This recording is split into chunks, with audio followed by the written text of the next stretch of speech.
Obviously, the top story in the world right now, and we're going to continue to cover that. One of the other stories we happen to be covering happens right here in the good old U.S. of A. Yes, switching gears to politics, tonight GOP Ohio Senator J.D. Vance and Democratic Minnesota Governor Tim Walz will square off during their first and only debate.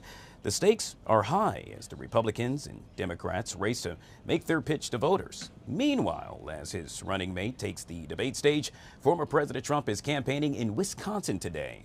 He and Vice President Harris are visiting key battleground states this week in the final sprint to November the 5th. Joining us to discuss all things surrounding that is Kelly Hyman, political strategist right here on the Live Zone. Good to meet you, ma'am. Thank you so much for coming on the show.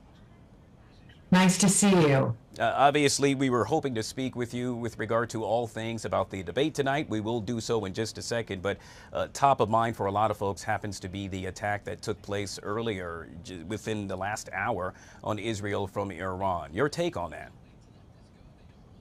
We need peace in the Middle East, and that is definitely something key. It's important to remember that Biden has been working behind the scenes to have some kind of peace in the Middle East, and I definitely think that that's important, and hopefully there can be some type of resolution because no one wants an all-out war. It could harm all of us, and so that's definitely something key to mind in this upcoming election. Yeah, speaking of the election, as you heard me make mention, the two vice presidential candidates going to debate tonight for the first time and the only time. Now that we've actually seen this attack take place on Israel today, I wonder if that will be top of mind and, well, quite honestly, at the top of the discussion tonight during the debate. Do you think they should address it? They definitely should address it. They're talking to the American people, and it's really important for the American people to hear from them and hear their stands, not only what's going on in the Middle East, but what's going on at home in regard to the economy and what each side has a plan for our economy, but also for reproductive freedom, which is very important for women who are 45 years and older, younger, according to recent polls. And that's going to be key to talk about their plan of what they have in store for the American people and how they are going to help the American people going forward.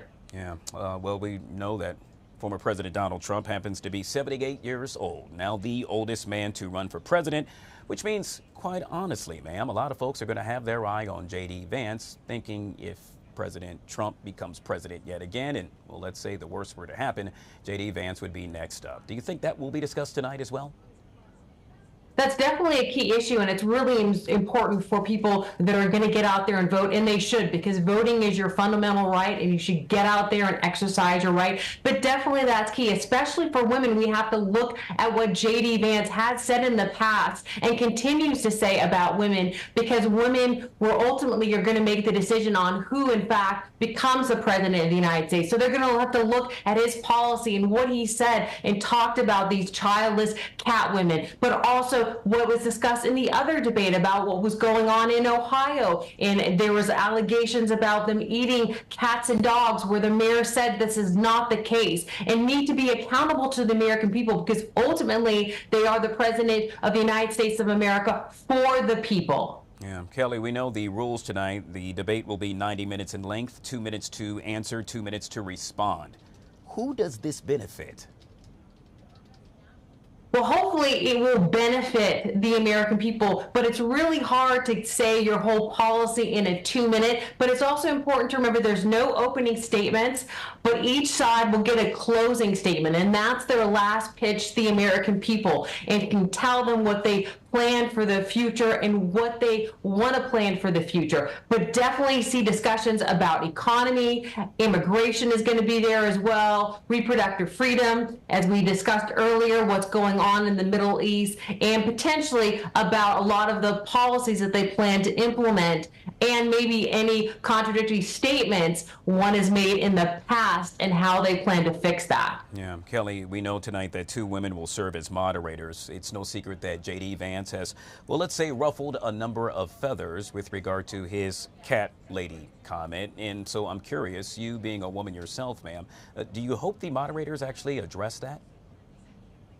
I definitely think it's important because as a woman, it's really important for us to understand what someone stands on certain issues, especially in regards to reproductive freedom, because that should be our right to make our own decision with our doctor of what we want to do with ourselves as well. But absolutely, it'll be interesting to see if the moderators fact check in real time and see if they call the people speaking and say, hey, no, this is not correct as well. But I also do expect a lot of interruptions in this debate because it's going to be an open mic and it gives one an opportunity to interject while the other person is speaking. All right, Kelly, we'll end with this, and that is former President Trump stated that GOP governors of red states have not been receiving the help they should, those that have been stricken by crisis, if you will, since the hurricane. We have fact-checked that, and we have heard time and time again the governors of the red states stating that's not the case. When the rhetoric continues like that, what does it do to the American people? If you hear something enough times, unfortunately, American people believe it. But it's important for them to have a president that's going to advocate them, that's going to be for the people. We don't want a president that's going to represent their own interests. But it's also, as you said, people have come out. Biden has come out and said that that is not true. The governor of the state of North Carolina has come out and says that is not true. And so the American people deserve better. We need a president who's going to fight for us, a president who's going to advocate for us, a president that has our what we want in their mind, not what's going to benefit them. Very well said. Once again, Kelly Hyman, political strategist, joining us right here on the Fox 5 Live Zone. Truly appreciate your time, ma'am. Great to see you. Be safe. All right, guys. We're going to take yet another live look at Jerusalem, where earlier today a ballistic missile attack actually occurred. Of course, that attack coming from Iran. This is the top story of the world right now, if you will, ladies and gentlemen. We are awaiting a news briefing by the State Department. When that happens, we're going to take it live right here on the Live Zone. We'll take a quick break, and we'll be right back.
All right, guys, back here on the Fox 5 Live Zone, you are taking a live look at Jerusalem, where missiles were launched from Iran into Israel earlier this evening, following Israel's launch of a ground operation in southern Lebanon targeting Iranian-backed Hezbollah.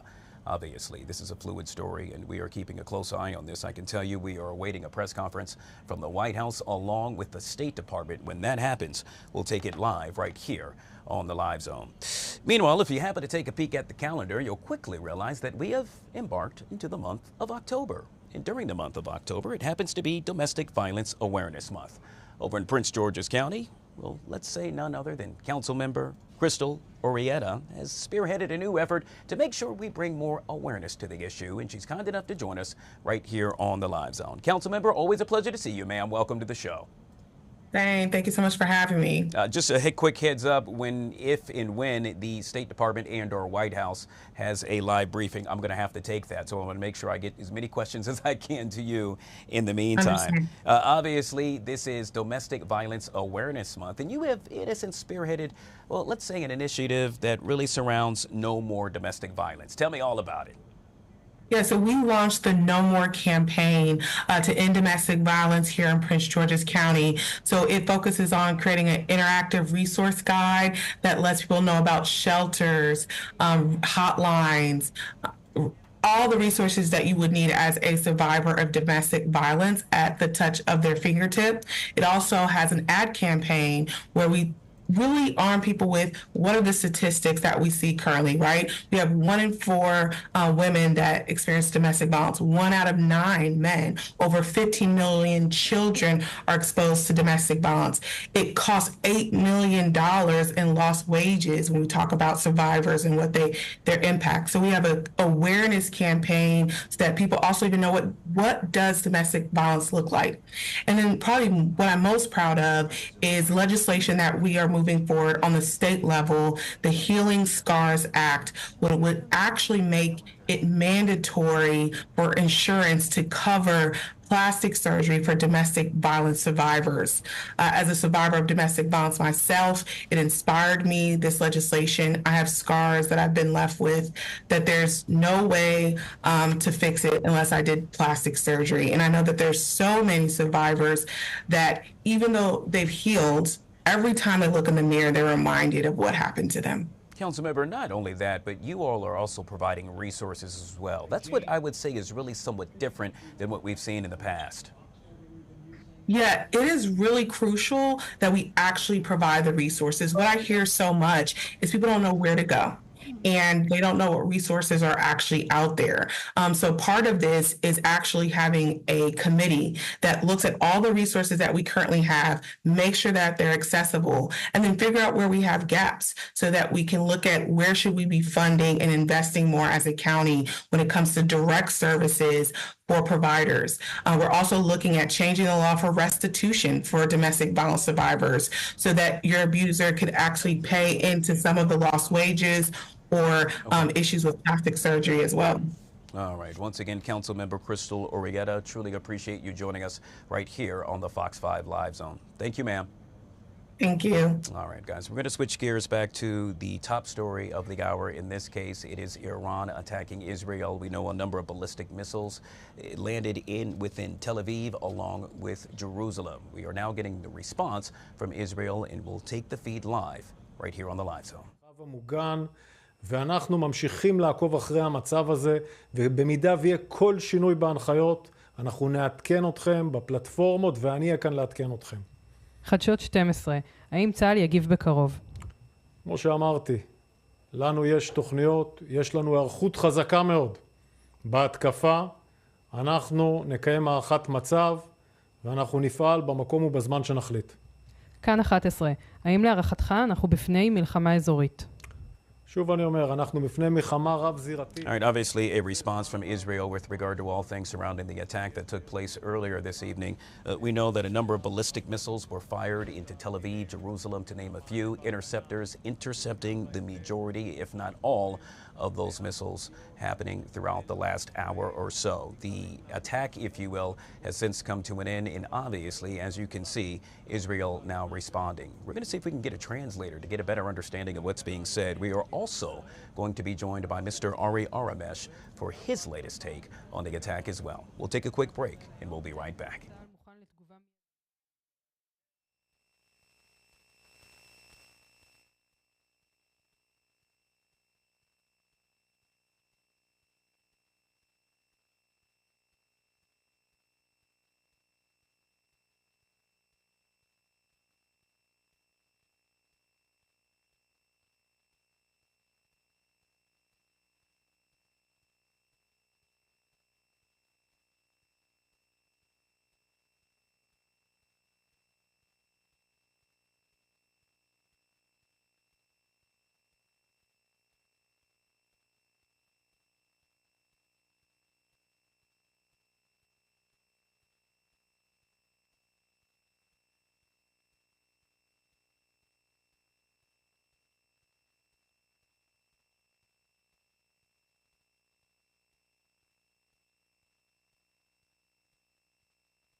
All right, guys, back here on the Fox 5 Live Zone. Once again, you're taking a live look at Jerusalem, where earlier today missiles landed on that city after Iran conducted an attack.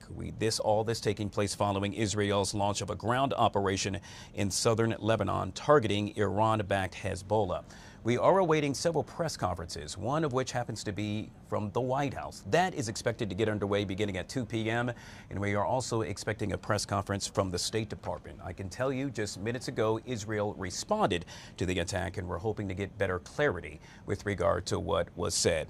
Joining us now to discuss all things surrounding this is Mr. Ari Aramesh, once again, foreign policy expert back here on the Fox 5 Live Zone. Ari, I got to tell you, I wish it happened to be under better circumstances, but we expected this to happen, and now it has happened. That is Iran attacking Israel. Your take on this, sir?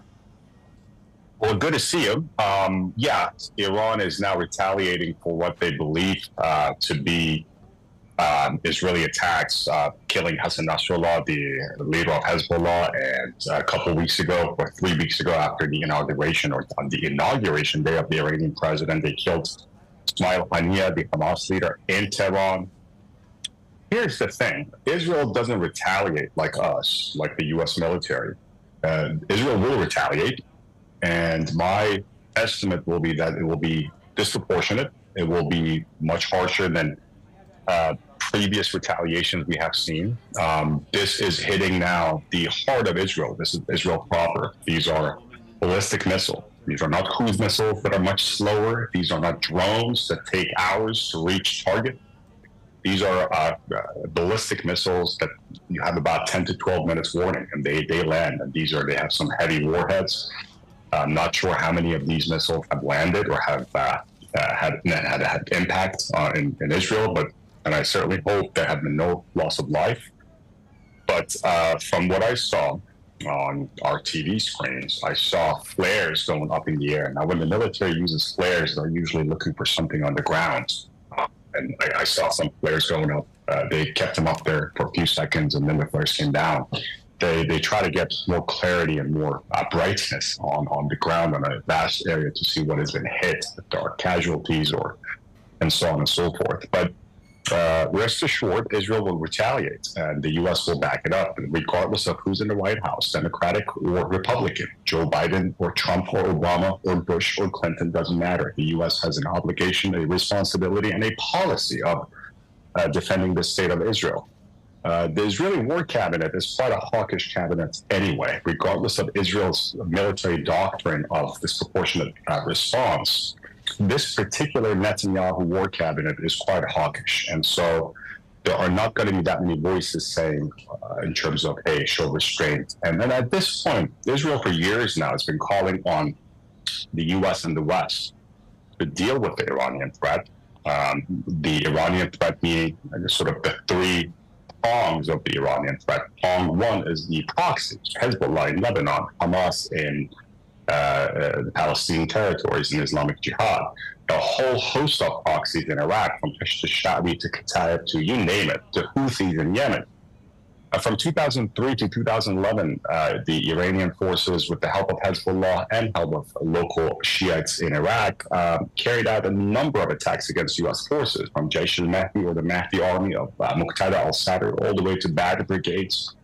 They've been the main culprits in doing bad things to U.S. and U.S. interests in the region since the 1979 Iranian Islamic Revolution. So that's prong one. That's the proxies. Prong two of this Iranian defense triangle is their missile capability. Just saw today, after taking a few blows and getting hit by Israel, a number of assassinations, taking out one of their top generals, to the Hezbollah leader, incapacitating Hamas. Iran is now retaliating and showing, hey, they got this missile force. Iran's conventional military is not that strong. Years and years of sanctions. Before 1979, Iran was a U.S. ally, had state-of-the-art American equipment. The best they have now is some form of Russian technology. That's the best they could get. So they don't have a good conventional military, but they have good proxy forces, and they have a sort of a mass of Russian, Chinese, and North Korean missile technology, and some of it's homegrown. They've done a decent job in terms of homegrown drone and missile technology, and that's exactly what they're using. That is their second prong of their defense. But third is their nuclear program. Their nuclear program has been a thorn on our side for years and years. I'm not sure what Israel is going to do. As I said, I think Israel is going to hit back, and it's going to hit hard.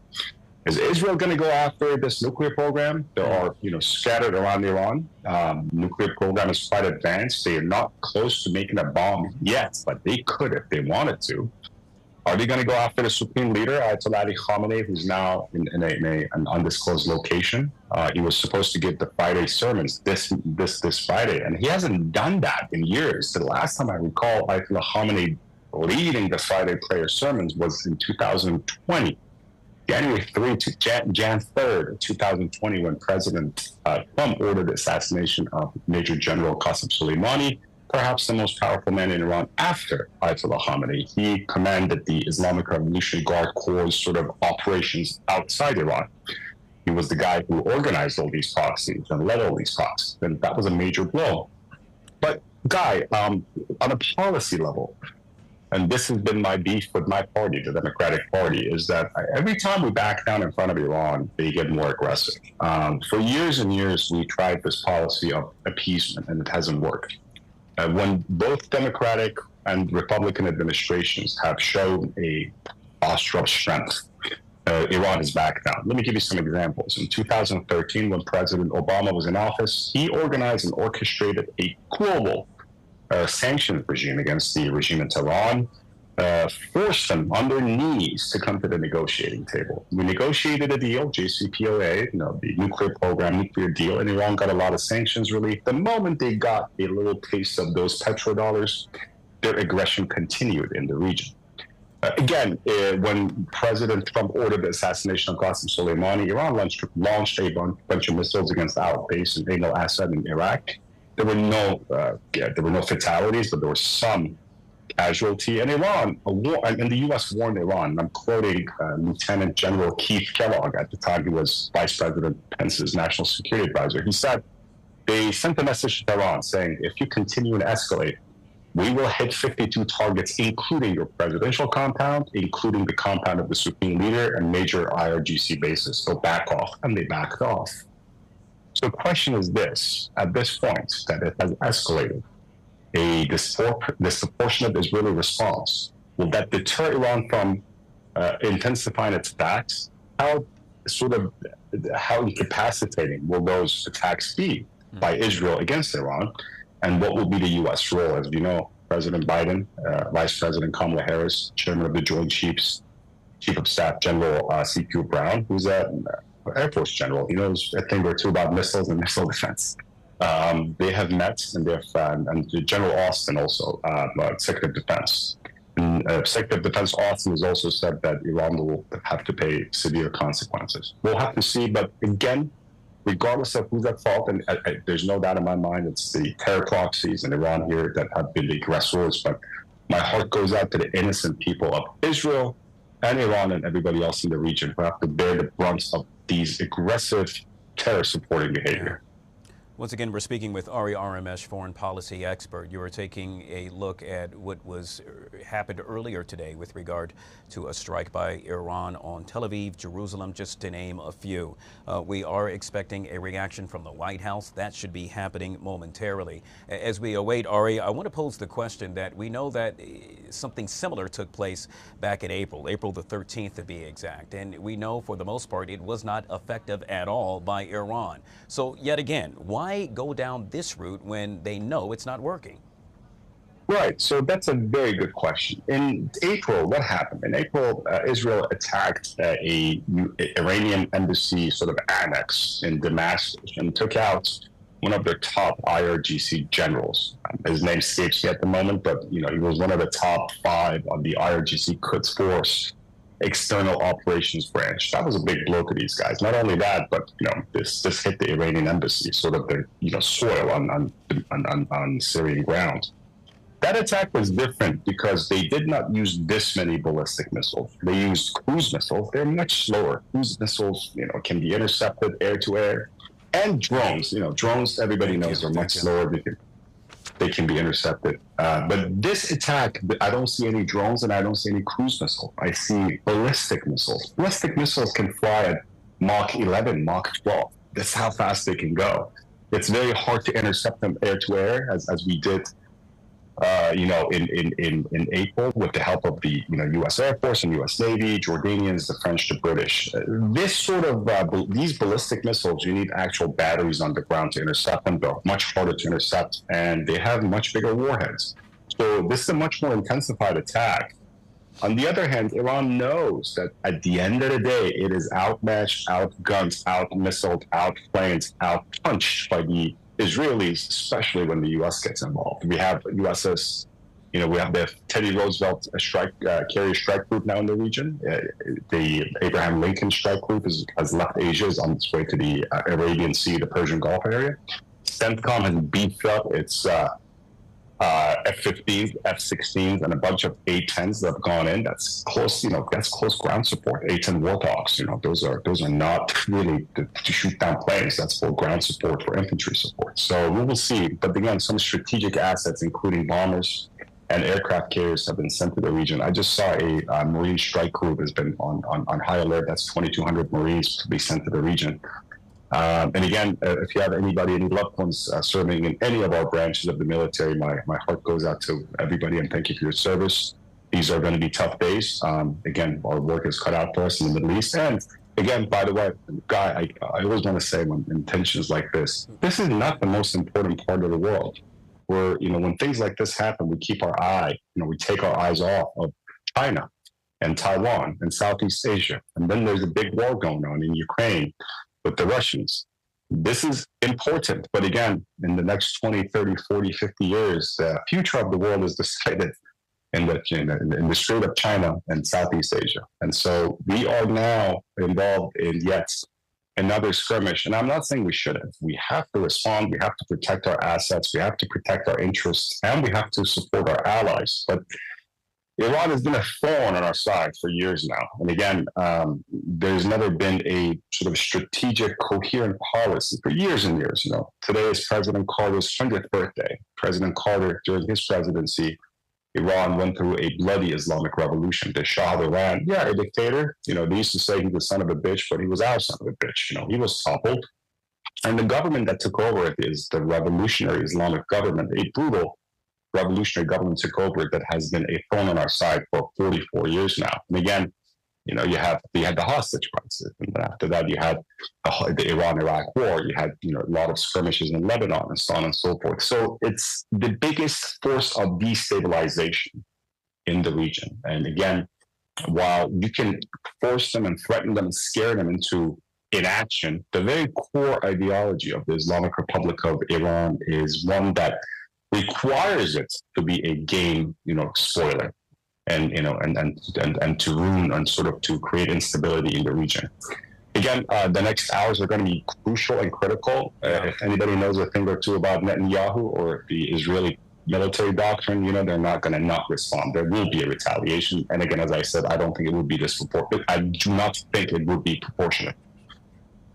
Once again, Ari Aramesh, foreign policy expert, joining us right here on the Fox 5 Live Zone. Ari, stand by for me. We're getting an AP report that a senior White House official has warned of severe consequences.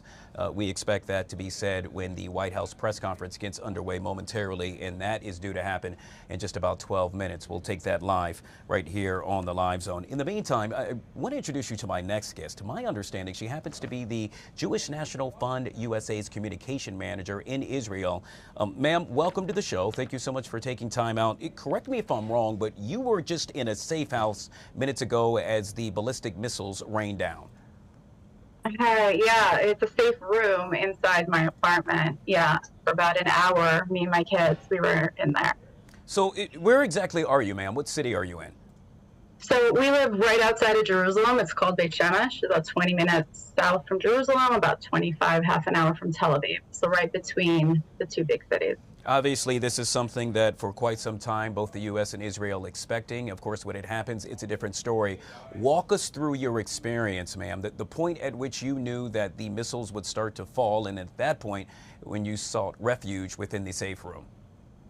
So actually, we've been tracking the news here in Israel for the past couple hours, and they've been warning, stay by your safe room, stay where you're supposed to be. Things are going to happen. So we've been really watching the news, following the news, and then Israel has this amazing system on your phone that wherever you're located, it rings and it says go to your safe room, and then the sirens, you hear them outside as well. So we're sitting around the dinner table, you make food for your kids, dinner, the news is kind of in the background because the little kids get really scared and I don't want them to see too much of it. And then the sirens go off both on our phones, my older kids' phones, and then on the outside, and we go upstairs to our safe room, close the door, and then you just sit there until they tell you that you could leave. Yeah, I could tell you. That's about an hour. Wow. Okay. I could tell you here, when we get an Amber Alert, it's somewhat, it grabs your attention immediately. I can only imagine what one would have to go through to hear that alert, to know that perhaps, obviously, your life is in imminent danger. You spoke about your children and them being quite young. Can you talk about the conversations you have with them, knowing that their lives happen to be in danger as well, but yet you don't want them to be frightened? Yeah, 100%. My youngest kid is 7 years old. He's in second grade. So this isn't just today. This just didn't happen, right? We've been in this story since October 7th of last year. And our children had to grow up really, really quickly, right? They've seen things, they've heard things. Their friends are in the army, their uncles, their brothers, their aunts. So these questions didn't just come up today when we were in our safe room, but they've been going on since October 7th. And these are questions that I didn't think I would have to deal with. Like, why is this happening? Why are they angry at us? In a mind of a 7-year-old, he doesn't grasp the politics of this region. All he knows is that he's scared. He's in his safe room. His father is out. His uncle is out. His friends, their brothers are in the army. They don't understand what's going on. So I've been trying to minimize the amount of news that goes on in the house. Obviously, my older kids have their cell phones and they can go on and they speak with their friends and they can hear the news. But the younger ones, the 7 and the 11-year-olds, I've just tried to keep them as safe as I can as a mother and not let them watch the news. So today, for instance, when the news was going on and I saw that he started to like freak out a little bit and touch his face and said, my tummy's hurting me, I put on Finding Nemo, which is like so random. But that helps him calm down and he just, you know, finds something else to focus on.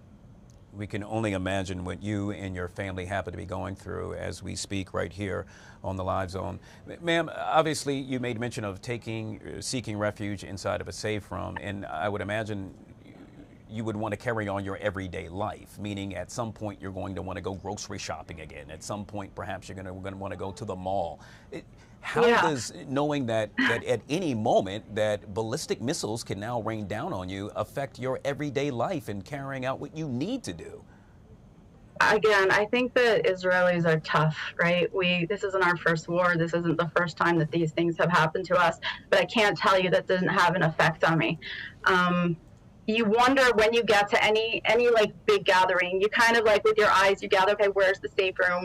What are we going to do? You know, tomorrow is the high holidays for the Jewish people. Rosh Hashanah is a 3-day holiday. And we were planning on having it with my parents who live in a different part of Israel. And then the questions really raised, like, should we go? Should we stay home? It's a 3-day trip. Like, do we want to even do this? So a lot of questions are coming up right now, but we have not stopped living. People have not stopped coming to Israel. We've brought over 4,000 Americans who came here to volunteer in Israel over the past year. So we're not stopping. Nothing's going to stop us, and definitely not missiles. Nothing can. Yeah. Once again, ma'am, your correct name, the pronunciation of your name? It's Yael.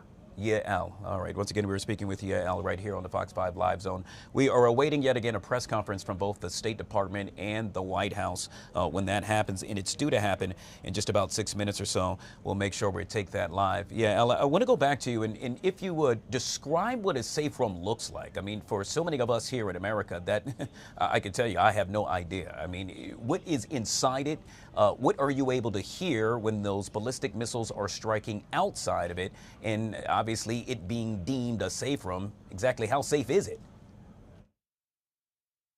Okay, we lost her. All right, that's fine. Well, let's see if we can get Ari Aramesh back here on the Fox 5 Live Zone. Ari, I see you're working, trying to get a little bit more information. We were just speaking with a young lady who actually happened to be inside a safe room. She just described, as I'm sure you heard, what she experienced during the ballistic missile strike that took place just a little over an hour ago. According to AP, we do know that a senior White House official has warned of severe consequences. I stated that a minute ago. We are awaiting response from the White House, and when that happens, we're going to take it live. We also know that Iran fired dozens of missiles into Israel.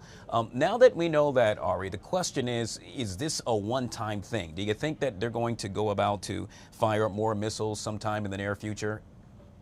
That's a good question. That's hard to sort of assess at this point. And the best people right now are the U.S. intelligence community, that they are looking from above with satellites and other assets to see what is being fueled, what is being moved, and what is being launched. So that's, I would say they would have the most up-to-date sort of tally on that. But Iran just warned Israel that if Israel were to retaliate, then Iran will respond with a crushing blow.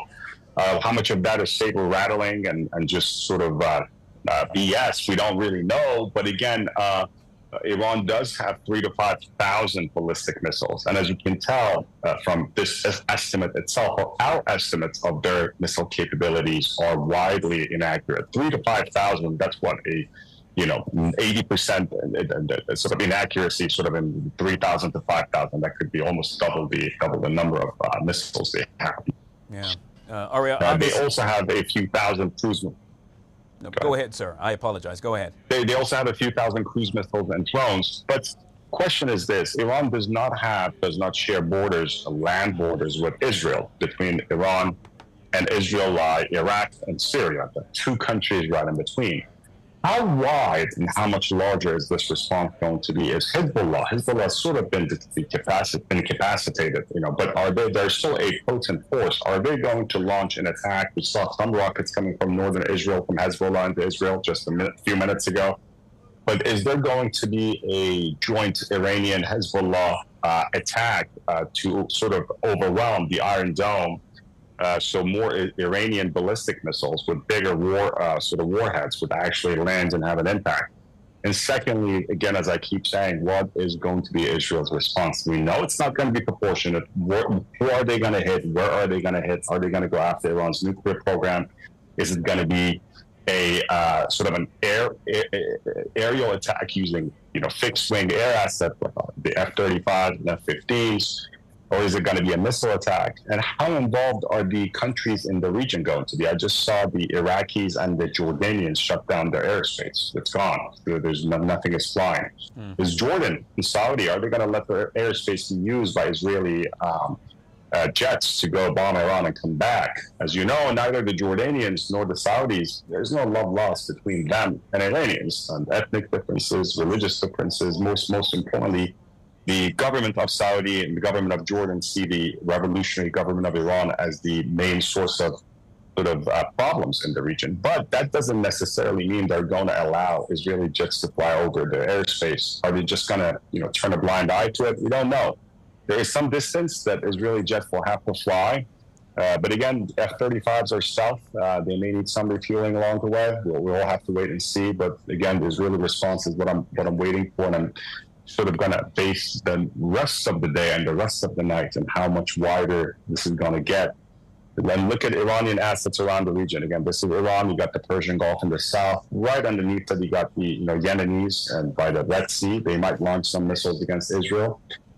And the U.S. is going to back Israel up. I just saw Secretary of Defense Austin say, and Secretary of State Anthony Blinken both say that they will, defend Israel. The United States stands by Israel. So Israel is not going to be alone in this. But again, Israel is a tiny country with a powerful military.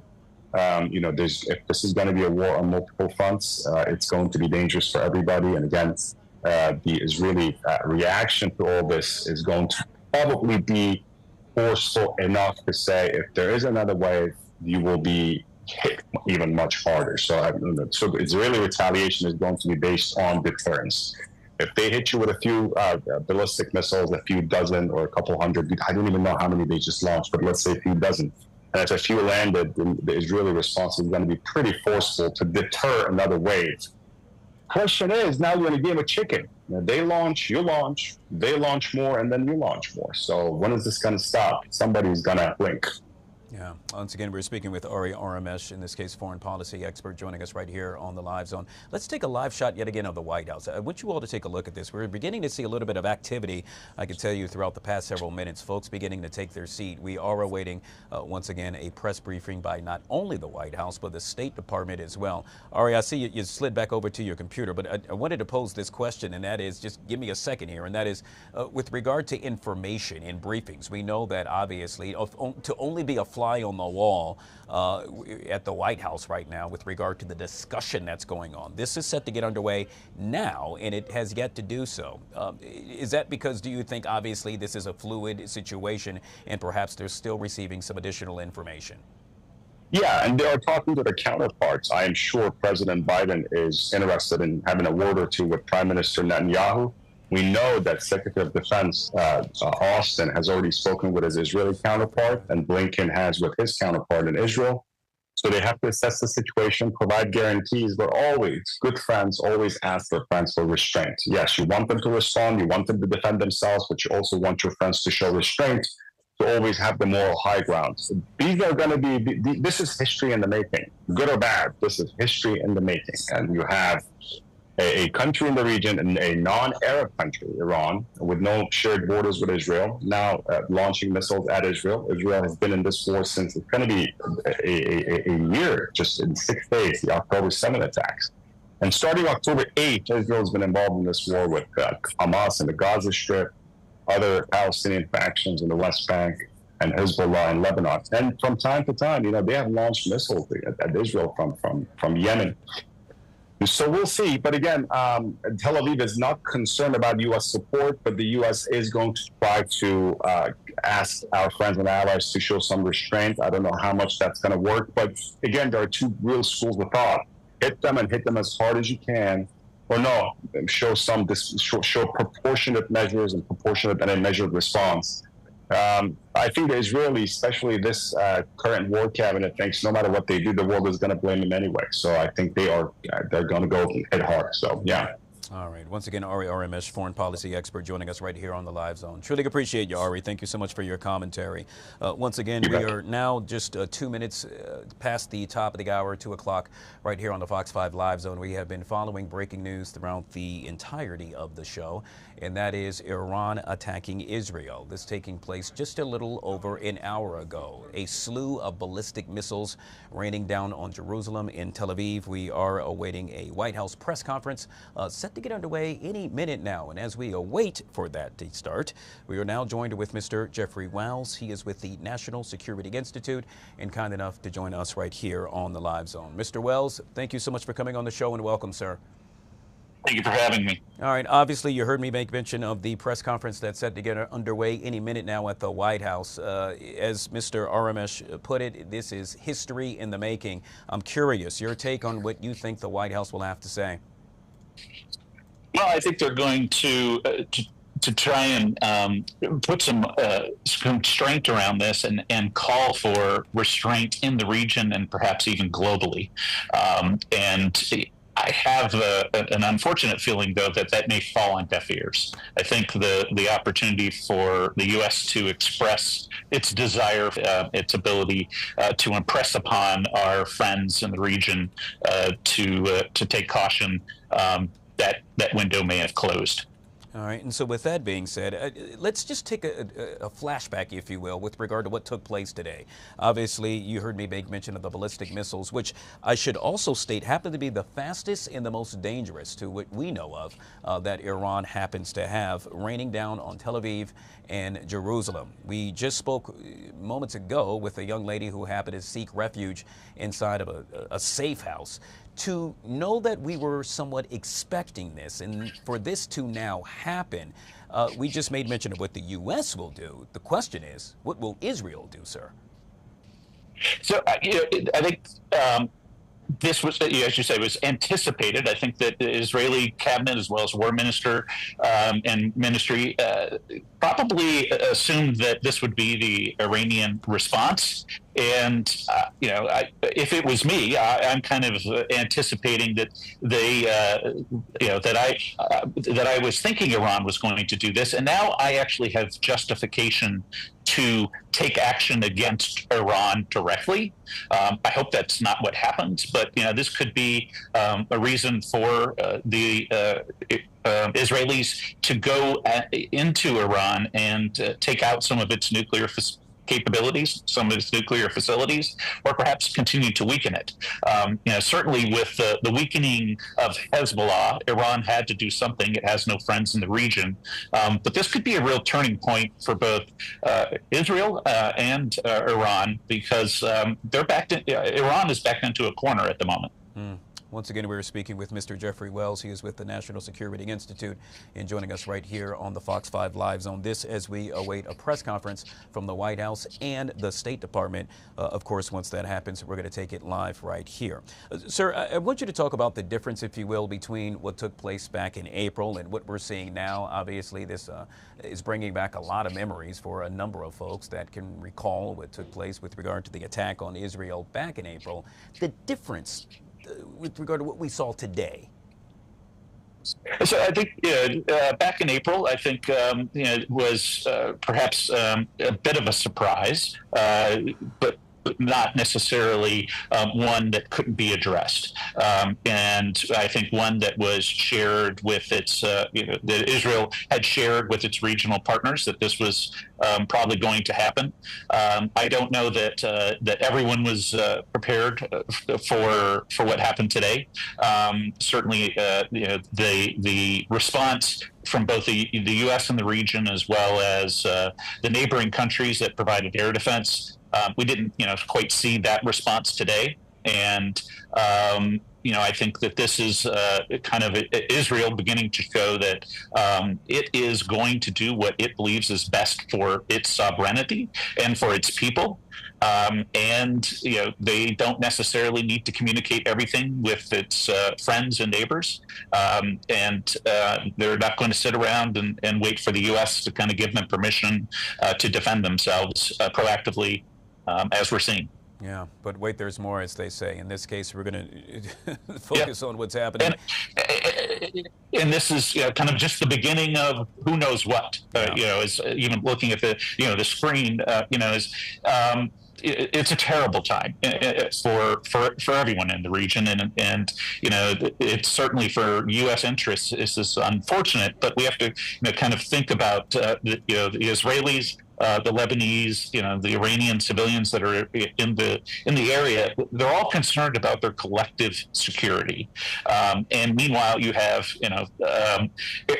a untethered Iran. You have several terrorist groups in the region that continue to create havoc and put civilians at risk. And Israel just, I don't think, could stand by anymore. And I think they've kind of, especially as we approach the 1 year date of the 7th, they have to continue to show that to their population that they're doing something to change the dynamic in the region, because what's been happening for the last 11 and a half months hasn't made anybody any safer.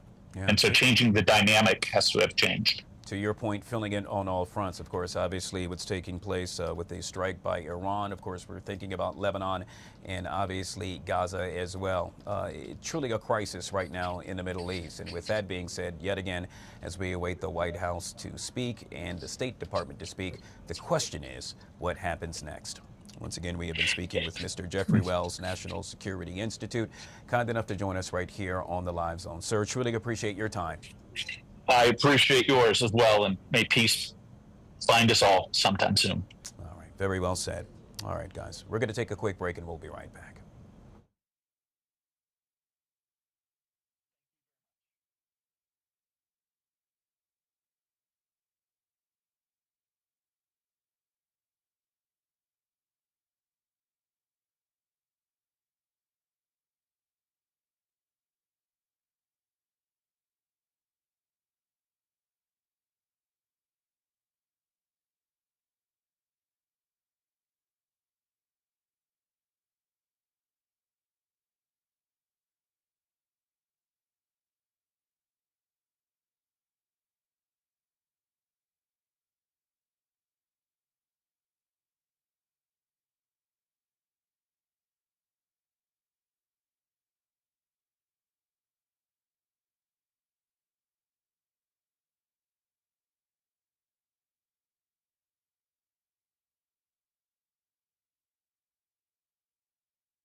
All right, guys, back here on the Fox 5 Live Zone. You are taking a live look at, yet again, happens to be Jerusalem, Tel Aviv, where earlier today, ballistic missiles rained down on that city, along with Jerusalem. This coming from an attack by Iran. This is obviously a fluid situation and one that we are covering by the minute. We know that Iran has now stated that they have fired dozens of missiles into Israel.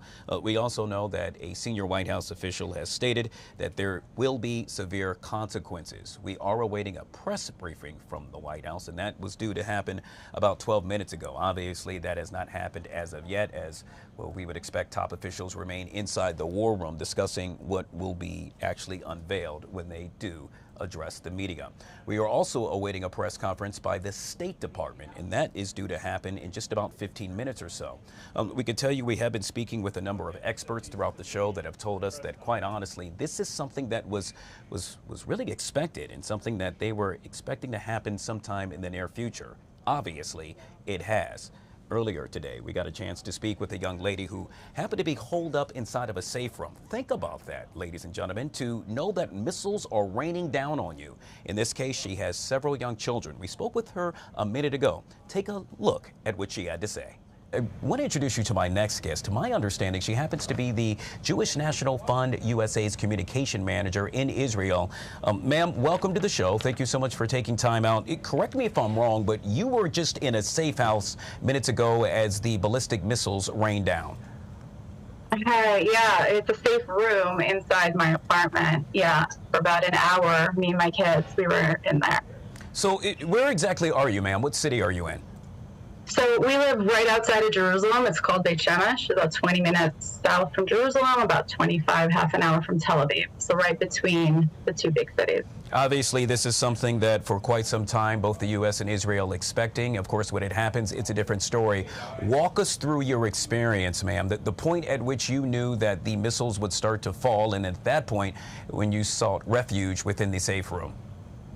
So actually, we've been like tracking the news here in Israel for the past couple hours, and they've been warning, stay by your safe room, stay where you're supposed to be.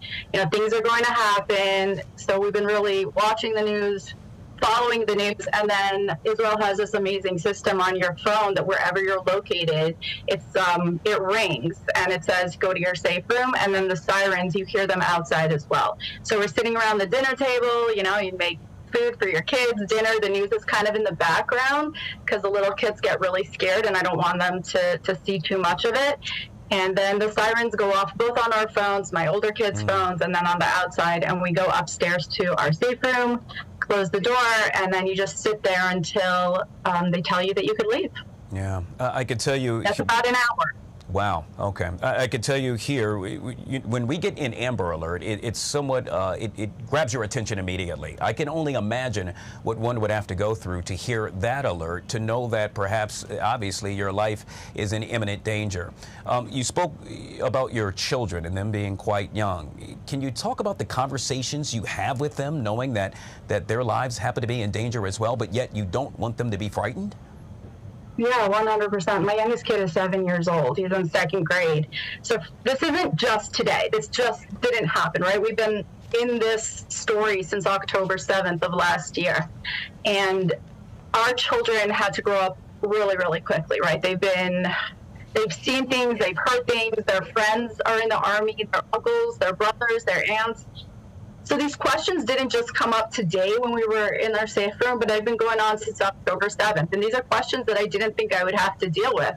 Like, why is this happening? Why are they angry at us? In a mind of a 7-year-old, he doesn't grasp the politics of this region. All he knows is that he's scared. He's in his safe room. His father is out. His uncle is out. His friends, their brothers are in the army. They don't understand what's going on. So I've been trying to minimize the amount of news that goes on in the house. Obviously, my older kids have their cell phones and they can go on and they speak with their friends and they can hear the news. But the younger ones, the 7 and the 11-year-olds, I've just tried to keep them as safe as I can as a mother and not let them watch the news. So today, for instance, when the news was going on and I saw that he started to freak out a little bit and touch his face and said, my tummy's hurting me, I put on Finding Nemo, which is so random.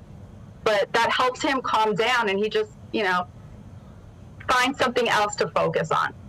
We can only imagine what you and your family happen to be going through as we speak right here on the Live Zone. Ma'am, obviously you made mention of seeking refuge inside of a safe room, and I would imagine you would want to carry on your everyday life, meaning at some point you're going to want to go grocery shopping again. At some point, perhaps you're going to want to go to the mall. How does knowing that at any moment that ballistic missiles can now rain down on you affect your everyday life and carrying out what you need to do? Again, I think the Israelis are tough, right? This isn't our first war. This isn't the first time that these things have happened to us, but I can't tell you that doesn't have an effect on me. You wonder when you get to any like big gathering, you kind of like with your eyes, you gather, okay, where's the safe room? What are we going to do? You know, tomorrow is the high holidays for the Jewish people, Rosh Hashanah. It's a 3-day holiday. And we were planning on having it with my parents who live in a different part of Israel. And then the questions really raised, like, should we go? Should we stay home? It's a 3-day trip. Like, do we want to even do this? So a lot of questions are coming up right now, but we have not stopped living. People have not stopped coming to Israel. We've brought over 4,000 Americans who came here to volunteer in Israel over the past year. So we're not stopping. Nothing's going to stop us, and definitely not missiles. Nothing can. Yeah. Once again, ma'am, your correct name, the pronunciation of your name? It's Yael. Yael. All right. Once again, we were speaking with Yael right here on the Fox 5 Live Zone. We are awaiting yet again a press conference from both the State Department and the White House when that happens, and it's due to happen in just about 6 minutes or so. We'll make sure we take that live. All right, and so that has yet to happen. Once again, that was an actual replay that we had of a young lady we spoke with earlier that had to seek refuge inside of a safe house. Guys, I can only imagine what that was like, and she did so with her young children. Taking a look now at Wisconsin, where former President Trump is due to speak to a crowd of supporters. That also due to happen momentarily. However, we can tell you that he has since posted to his social media, look at the world today. Look at the missiles flying right now in the Middle East. Look at what's happening with Russia, Ukraine. Look at inflation destroying the world. None of this happened while I was president. The former president also stating a number of other things as well, that this war was totally preventable and it should have never happened. Once again, if I were president, it would not have happened. We are expecting the former president to address his crowd of supporters momentarily. Once again, this is happening in Wisconsin. We should expect him to make mention of what's happening in Israel. And once again, with regard to that, we know that several ballistic missiles rained down on Tel Aviv and Jerusalem, among a number of other cities earlier today. And for the most part, interceptors were able to prevent those missiles from striking a number of ground structures. As we await for the former president to speak, we can also tell you that we are still awaiting a press briefing from the White House. This was due to happen about 20 minutes ago or so. And obviously, when something of this magnitude takes place, it takes quite some time for the top officials within the war room to figure out what is going on, has it stopped, and what's going to happen next. All this while the State Department also awaiting to hold a press conference. And we would only imagine and or assume that the State Department and the White House are now communicating back and forth. And perhaps that's why both press conferences have now been delayed for quite some time. We're going to take a quick break. Obviously, we're following this, and we'll be right back.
All right, guys, back here on the Fox 5 Live Zone, you are taking a live look at the top left box of the White House, where we are expecting a press briefing from the White House. This following an attack by Iran on Israel, happening just about 2 hours ago or so. The bottom box you are taking a look at is live footage right now of Tel Aviv, where several ballistic missiles rained down on that city alongside Jerusalem several hours ago as well. All of this somewhat expected by both the U.S. and Israel, yet when it happens, it's truly a different story. Joining us now to discuss all things surrounding that is Miss Martha Miller. She is the Deputy Executive Director at the National Security Institute and kind enough to join us right here on the Live Zone. Miss Miller, thank you so much for your time and coming on the show. Great to be here, but could be better circumstances. Yeah, very much dire circumstances at that. We are, as you heard me make mention, awaiting a press conference from not only the White House, but the State Department as well. Obviously, this being a very fluid situation, you heard me make mention of the ballistic missiles raining down on Tel Aviv and Jerusalem, yet a number of other cities as well. I guess the million-dollar question is, what response do you think we will get from the White House when that press conference gets underway?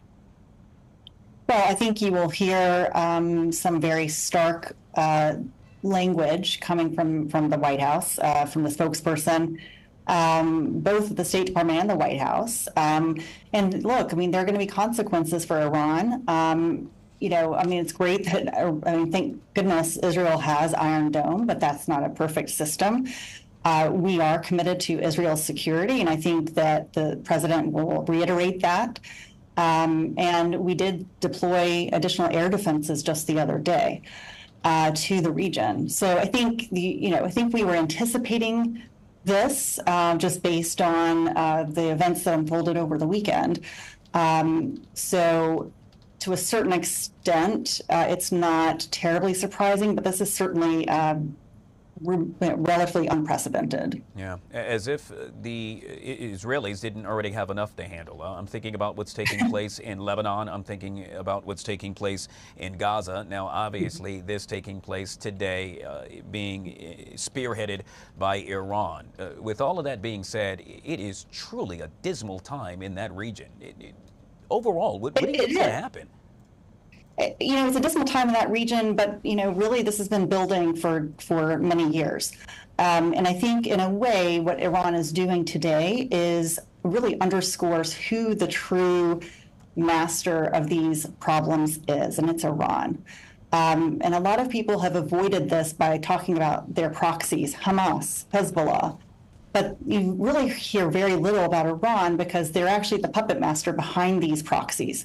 So I think one huge eye-opener for today is that it's Iran itself taking actions, and they're doing so because Israel was successful in eliminating the leadership of the proxies.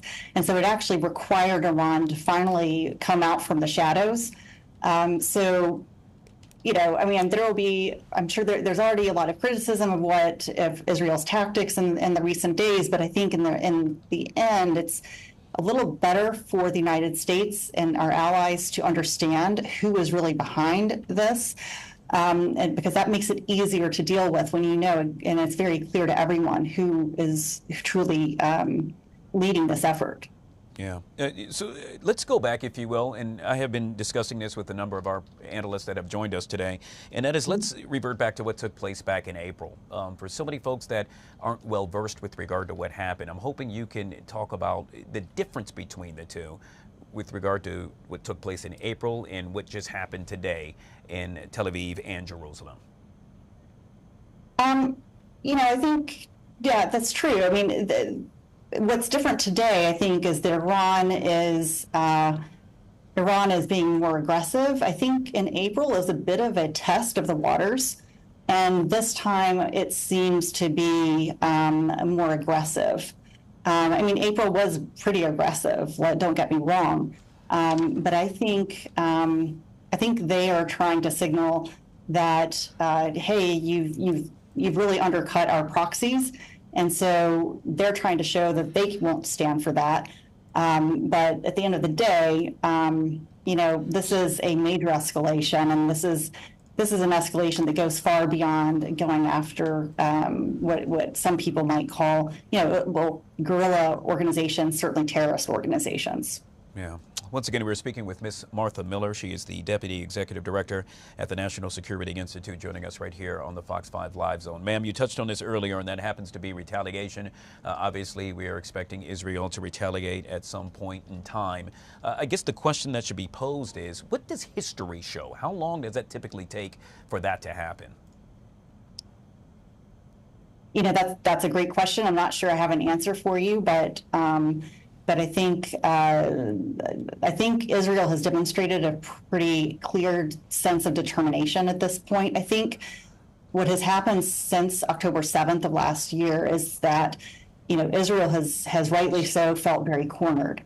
And, I think for a lot of Israelis, looking back to history, they did not defend themselves or couldn't defend themselves in the Holocaust. And I think for them, this has been an existential issue for them. That, we're not going to stand and let people eliminate us again, the way it happened in World War II. And so I think that is why we're seeing Israel being so determined. And, and honestly, I think they're certainly more determined for obvious reasons than our own administration has been. I think so I think there will be likely swift action from the Israelis, but it could come in ways that we don't expect. I mean, I think no one expected the pagers, the sabotage of the pagers that happened a few days ago. The assassinations that took place. I think these recent events shook the proxies to their core because it demonstrated how deeply they have been infiltrated and penetrated. And I think Tehran is really worried about that. They're probably worried about how infiltrated they might be. Yeah. Very well said. Once again, we're speaking with Ms. Martha Miller, Deputy Executive Director at the National Security Institute. We are still awaiting a press conference from the White House along with the State Department. And but wait, there's more. We are also waiting word from former President Trump, who is due to address a crowd of his supporters in Wisconsin. Ms. Miller, I don't want it to be political, but I'm curious your take, and that is, it should be one united front, should it not? Mm-hmm. So with regard to what President Biden has to say and what the former president, with regard to President Trump, has to say, should somewhat reflect one another with regard to making sure that this, in essence, doesn't happen again. Do you expect that to happen? I think, as everyone knows, they each have a starkly different style and tone. So without criticizing either one, I would say that we are likely to see both of them express support for Israel. I think it's just going to come about in probably a different choice of words. To the Trump administration's credit, they did achieve, they certainly did achieve some pretty remarkable goals with the Abraham Accords. So Trump is most likely, I would say, to hearken back to his success. And it was really the success of his team at the time. And I think President Biden will reiterate his continued support of Israel. I think because of the position President Biden is in, he will also, as commander-in-chief, he will also call for restraint. And so I think, and I think former President Trump is not in a position to feel compelled to do that. And may not, even if he were elected president again. That I can't predict. I don't know. But certainly, I think you will hear President Biden call for restraint, as he's been doing all along with regard to Gaza and just containing and trying to prevent a greater escalation in the region. Yeah. As you were speaking, we were looking at B-roll yet again of what occurred earlier outside of Tel Aviv and Jerusalem, to be exact. Before we let you go, just if you could, in your words, the psychological effect that this would have on, I could just only imagine, you know, you're at home, you're eating dinner, you're sitting down with your family, you're watching your favorite TV show. We spoke with a young lady earlier that happened to seek refuge inside of a safe room. She had 2 young children when all of a sudden she heard sirens and had to make her way very hastily, if you will, to that safe room to make sure that she and her family remained safe. Tomorrow, the sun will rise. And yet again, they will have to wake up fearing that this could take place again. I'm curious, would you like to speak to the psychological aspect of it all, to have to deal with that on a daily basis? Sure, and it's tragic. It's to be in a war zone is something you wouldn't hope for anyone. You would hope that this could be avoided for anyone. I will say the Israeli people have demonstrated remarkable resiliency since the tragedy, the slaughter that occurred on October 7th. And so I think we will continue to see a resiliency, a determination to not be, deterred from being able to live in their democracy and in their, their culture as it is. But it's hard. It's not easy on individual people. And yes, as a mother, I can say it would be terrifying. Of course, it would be terrifying. And we're seeing this in, not to change the subject, but obviously we've been seeing this in Ukraine as well. So it's a testament to people, average citizens who have somehow the wherewithal to manage to pursue normal life as best they can under very difficult circumstances. Yeah, hopefully circumstances that we will not have to continue to see nor repeat in the Middle East as this crisis continues to unfold. Once again, we have been speaking with Ms. Martha Miller. She's the Deputy Executive Director at the National Security Institute. Thank you so much for your time, ma'am. We truly appreciate you coming on the Live Zone. Absolutely. All right, guys. Once again, we still are awaiting a White House press briefing. That was due to get underway at about 36 minutes ago. Obviously, we expect that the top officials, if you will, are still in the war room discussing what they plan to unveil to the nation and to the world once one approaches that podium. Meanwhile, we can tell you over at the State Department, they too are about to embark on a press conference. And when that happens, we're going to take that live. I want to go back to Wisconsin as well. And that's where former President Trump is any minute now, due about 6 minutes ago, to once again speak to a crowd of supporters. Obviously, we want to hear what he has to say surrounding the attack on Israel. We'll take a quick break and we'll be right back.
These are my good bike riding in the rain hands.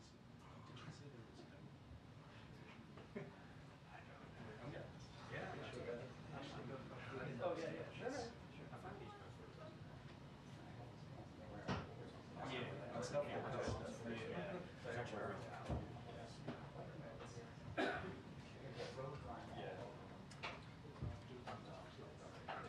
There's a day Nash, blue shirt with dark blue pants. We're like, what the hell's happening here? The same company.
All right, guys, back here on the Fox 5 Live Zone. We are taking a live look on the box to your left at the top of your screen at the White House, where we have been expecting for some 40 minutes now a White House briefing. Obviously, top of mind happens to be the attack that took place on Israel by Iran earlier today. We know a number of ballistic missiles rained down on Tel Aviv, along with Jerusalem. Israel has since responded. We are still trying to get confirmation with regard to exactly what was said. However, we are now awaiting the response from the White House. Not only that, but we're awaiting response from former President Trump.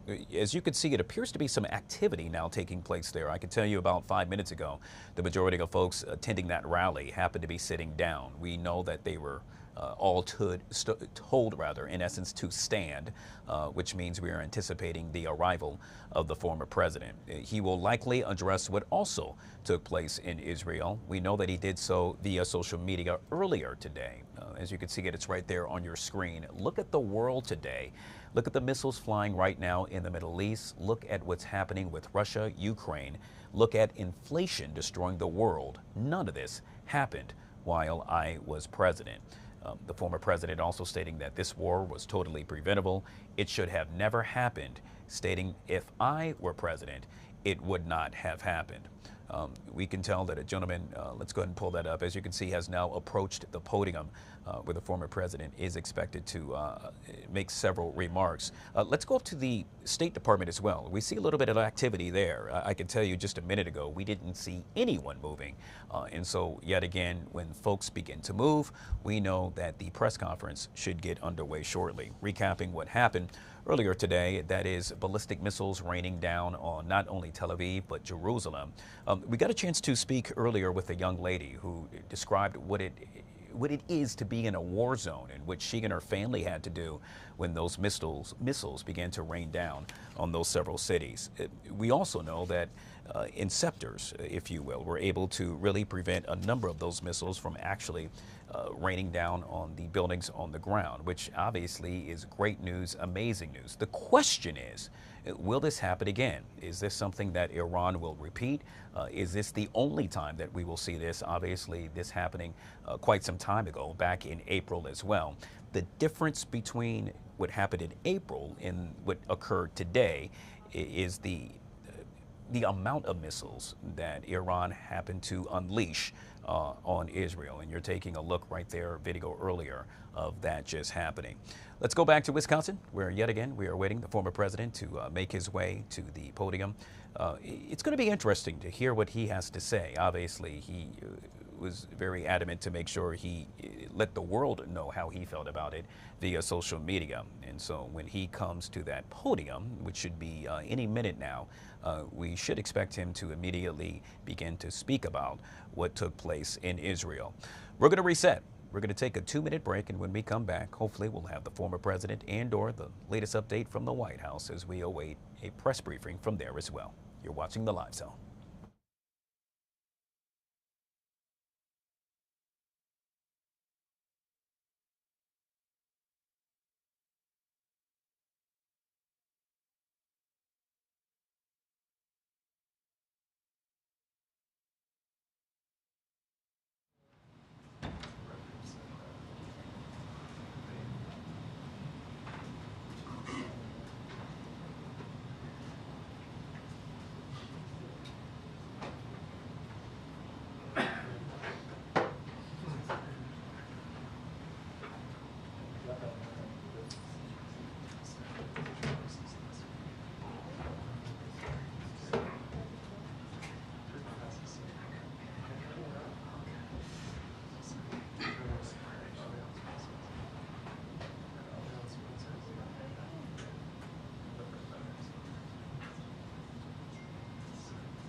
Attention, the press briefing will begin in 2 minutes.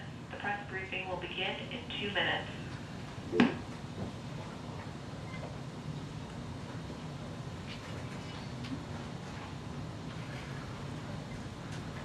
All right, guys, back here on the Fox 5 Live Zone, you are taking yet again a live look at the White House. That's on the top box there. We just got confirmation that the press briefing will actually get underway in just about 1 minute and 45 seconds. We know that the White House stated earlier with regard to the attack that took place in Israel by Iran that there will be severe consequences for Iran to actually pay. We know that Iran has stated that they have fired dozens of missiles into Israel. I should make mention those missiles happen to be ballistic missiles. They happen to be the fastest and most dangerous missiles controlled by Iran. We can also tell you that it didn't only take place in Jerusalem, but Tel Aviv and a number of other cities as well. As I stated earlier, the question is, what will be the response? With the White House officials stating that this will be a severe response, it can only be assumed that this will happen sometime in the near future. We can also state that former President Trump will likely comment on what took place as well. That's happening across the country in Wisconsin. He too expected to have several comments on what took place. This as the State Department still awaiting a briefing from them as well. A little bit of activity. We didn't see as much activity there before, and so perhaps they are awaiting to hear what the White House had to say. This is some 47 minutes. 47 minutes we have now been waiting for the White House to respond. Obviously, when something of this caliber occurs, one has to take time in order to assess what happened, and that apparently is the case for White House top officials. We know that they have been briefed, they being President Biden and Vice President Kamala Harris in the war room, and so we are expecting the White House to respond with regard to what they had to say. All of this, by the way, as we await the first vice presidential debate, which is set to get underway tonight in New York City. Obviously, a number of questions to be posed. We'll see if that changes. In the meantime, let's take you live to the White House now for the press briefing. The National Security Advisor, Jake Sullivan, to talk about the latest in the Middle East, so I'll turn it over to him. Thank you, Corinne, and good afternoon, everyone. I'm here to provide a brief report on the Iranian ballistic missile attack against Israel that occurred earlier today. I can take just a few questions because this is an ongoing situation and I need to get back to my desk. Today, Iran launched nearly 200 ballistic missiles towards targets in Israel.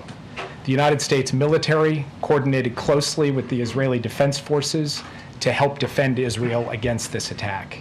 U.S. naval destroyers joined Israeli air defense units in firing interceptors to shoot down inbound missiles. President Biden and Vice President Harris monitored the attack and the response from the White House Situation Room, joined in person and remotely by their national security team. We are still working with the IDF and the authorities in Israel to assess the impact of the attack. But at this time, and I stress at this time, we do not know of any deaths in Israel. We are tracking the reported death of a Palestinian civilian in Jericho in the West Bank. We do not know of any damage to aircraft or strategic military assets in Israel. In short, based on what we know at this point, this attack appears to have been defeated and ineffective. This was first and foremost the result of the professionalism of the IDF, but in no small part because of the skilled work of the U.S. military and meticulous joint planning in anticipation of the attack. We are also aware of reports of a terrorist attack in Jaffa that took the lives of a number of Israeli civilians and wounded several others today. Our condolences go out to the families of the victims and to the family of the Palestinian civilian in Jericho. Obviously, my update here is based on early reports, and we reserve the right to amend and adjust as necessary as we gather more information. The word fog of war was invented for a situation like this. This is a fluid situation. We will consult with the Israelis on next steps in terms of the response and how to deal with what Iran has just done, and we will continue to monitor for further threats and attacks from Iran and its proxies. We are particularly focused on protecting U.S. service members in the region. And with that, I'll take just a few questions. Yeah. Thanks, Jake. Is the administration making any preparations to evacuate U.S. citizens from Lebanon or elsewhere in the region? We have been very clear for some time now that U.S. citizens should avail themselves of commercial means to depart Lebanon, given everything that's going on. We have said that from this podium, from multiple podiums. We continue to say that, but we have not begun triggering a non-combatant emergency evacuation, a NEO, and do not have an intention to do so at this time. If that changes, we'll let you know. But we continue to reinforce the point.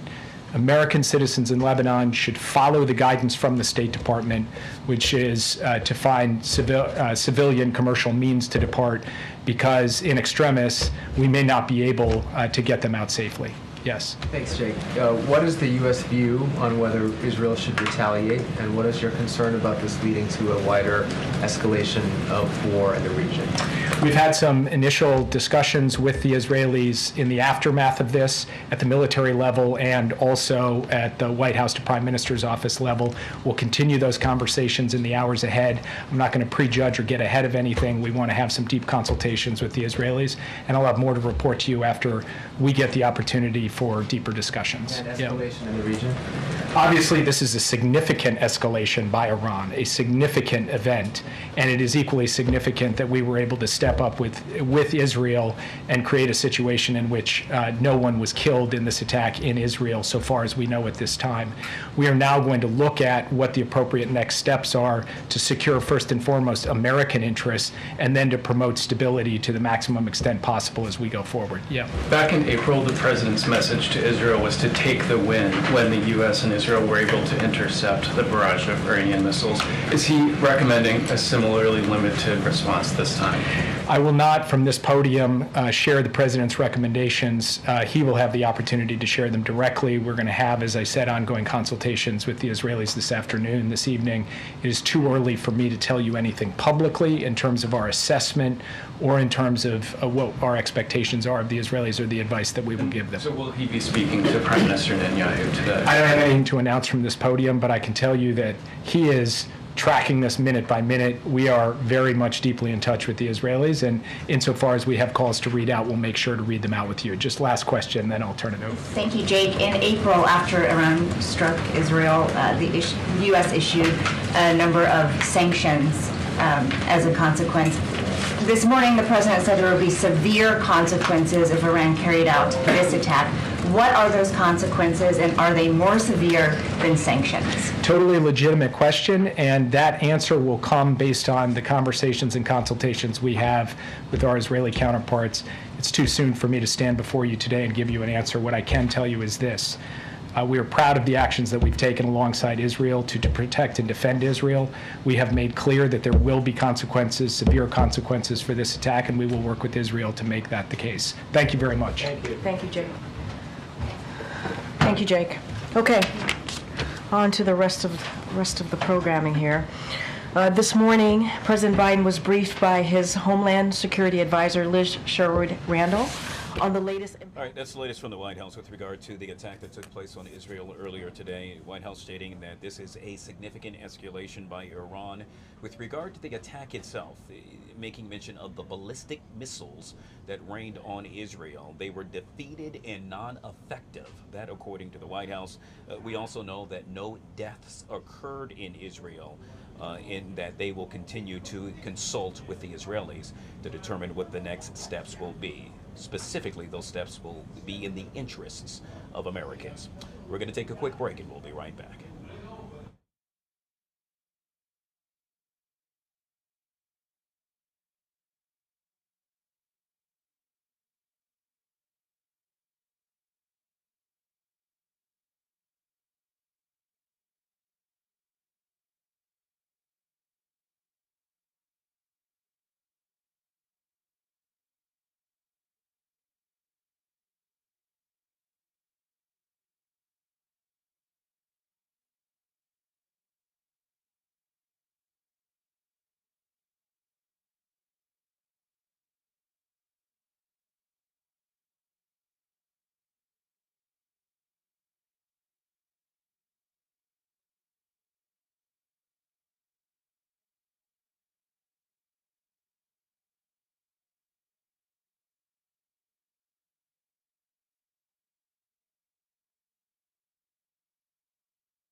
All right, guys, back here on the Fox 5 Live Zone. Obviously, we have been covering throughout the show the attack on Israel that took place by Iran. That's what's happening on a worldwide perspective. From a national perspective, the question remains the cleanup surrounding Hurricane Helene. The White House now addressing that issue as well. Let's take a peek in. For the swift assistance and rescue of those who are currently missing. We are in different phases of a post-hurricane environment depending on the state and the location within the state.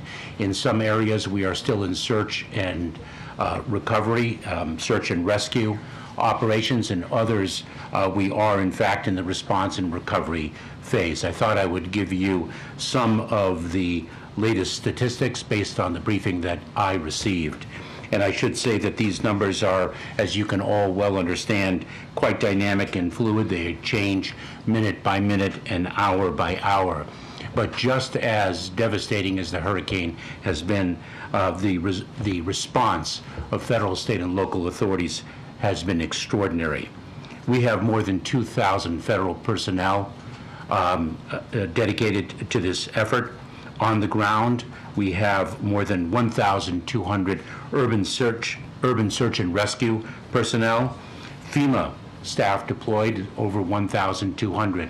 Corinne mentioned the major disaster declarations and the emergency declarations previously issued. I should note that in the 6 states most severely impacted, the emergency declarations were issued before the storm hit, and we had thousands of personnel dedicated there. We have delivered more than 2.6 million ready-to-eat meals and more than 1 million liters of water. At its peak, there were 5.1 million customers without power. We have reduced that amount, and not just the federal government in support of the state and local authorities, but working very closely with the power companies and the other utilities. We've reduced that number of customers without power by 3.8 million people. And so the operation is very, very significantly underway. We are working in support of our state and local partners. This is an all of government, frankly, all of community effort. And with that, I'll take some questions.